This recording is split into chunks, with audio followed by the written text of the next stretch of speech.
Hello everybody, welcome back to my YouTube channel. तो हमारे सामने एक क्वेश्चन है जो नीट 2020 के अंदर पूछा गया क्वेश्चन है। ठीक है, काइनेमेटिक्स क्वेश्चन दिया गया है। क्वेश्चन पढ़ लेते हैं क्या दे रखा है यहाँ पे। Calculate excuse me okay, calculate the acceleration of the block and trolley system as shown in figure. ठीक है, calculate the acceleration of the block and the trolley system shown in figure. मतलब ये जो सिस्टम दे रखा है जिसमें trolley है और ब्लॉक है, उसका हमें एक्सेलरेशन कैलकुलेट करना है। और यहाँ पे क्या डाटा दे रखा है, यहाँ पे दे रखा है the coefficient of kinetic friction between the trolley and the surface 0.05। ठीक है, हमें फ्रिक्शन के बारे में बताया गया है। जो काइनेटिक फ्रिक्शन है that is equal given as kinetic friction कितना दे रखा है between the trolley and the surface is 0.05। ठीक है, तो हमें कैलकुलेट क्या करना है, एक्चुअली हमें एक्सेलरेशन ऑफ सिस्टम जो कि ट्रॉली और ब्लॉक है उसका हमें एक्सेलरेशन कैलकुलेट करना है। तो हम कैसे कैलकुलेट करेंगे, तो पहले हम क्या करते हैं, पहले हम देख लेते हैं कि जो सिस्टम पे नेट फोर्स कितना होगा। ठीक है, तो नेट फोर्स जो होगा सिस्टम पे कितना होगा, तो एफ नेट हो जाएगा हमारा, दैट इज इक्वल टू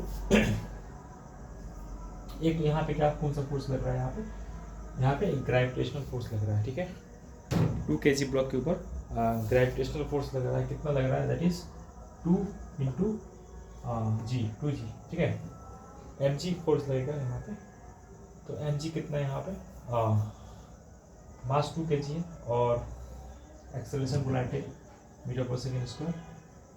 तो यहाँ पे हम बात करेंगे तो 20 न्यूटन में क्या लग रहा है, यहाँ पे फोर्स लग रहा है ब्लॉक के ऊपर। ठीक है, 20 न्यूटन का फोर्स लगेगा ब्लॉक के ऊपर। उसके बाद हम बात करेंगे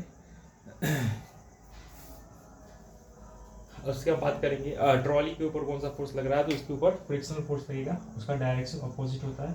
और वो फोर्स का जो काइनेटिक फ्रिक्शन जो फोर्स है, ठीक है, काइनेटिक फ्रिक्शन जो है कितना होगा, तो वो हो जाएगा हमारा दैट इज म्यू एम जी।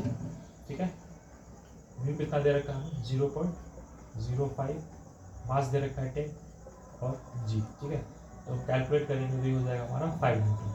तो नेट फोर्स कितना हो जाएगा, तो नेट फोर्स हो जाएगा हमारा 20 माइनस 5, तो 20 न्यूटन माइनस 5 न्यूटन, ये हमारा नेट फोर्स हो जाएगा। दैट इज इक्वल टू कितना हो जाएगा, that is 15 Newton. Net force कितना हो जाएगा, 15 न्यूटन। एफ नेट हमें पता चल गया। अब हम बात करते हैं F net is equal to क्या होता है, mass of the system into acceleration. ठीक है, नेट फोर्स सही ना होगा, तो सिस्टम का मास कितना दे रखा है, यहाँ पे नेट फोर्स 15 न्यूटन है, सिस्टम का मास कितना है, तो सिस्टम का मास कितना होगा यहाँ पे 10 और 2 12 kg। ठीक है, एक्सेलरेशन कैलकुलेट करना है, तो एक्सेलरेशन हो जाएगा हमारा दैट इज इक्वल टू 50/12। कितना हो जाएगा, 3 12 मतलब 5/4। 4 को 5 से हम कैसे 4 1 4 0 1.25 मीटर पर सेकेंड स्क्वायर। ठीक है, तो नेट फोर्स एक्सेलरेशन कितना हो जाएगा, that is equal to 1.25 metre per second square. तो ये हमारा क्या है, सॉल्यूशन हो गया है। अब देख लेते हैं इसका आंसर क्या दे रखा है, 45 का दे रखा है। एक से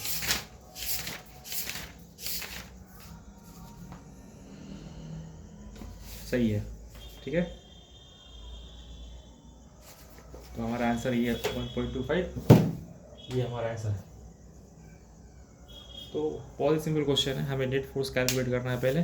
तो वो 2 kg ब्लॉक के ऊपर हमें फ्री बॉडी 2 kg ब्लॉक के ऊपर हमें ग्रेविटेशनल फोर्स लगेगा 20 न्यूटन का, और ट्रॉली पे कौन सा फोर्स लगेगा, तो काइनेटिक फ्रिक्शन का फोर्स लग रही है। काइनेटिक फ्रिक्शन जो है वो लग रहा है ट्रॉली के ऊपर। ठीक है, तो काइनेटिक क्या होता है, फ्रिक्शनल फोर्स लग रहा है ट्रॉली के ऊपर, जिसका वैल्यू कितना है 5 न्यूटन। नेट फोर्स पता चल गया, तो हम उसको एक्सेलरेशन इजीली कैलकुलेट कर सकते हैं।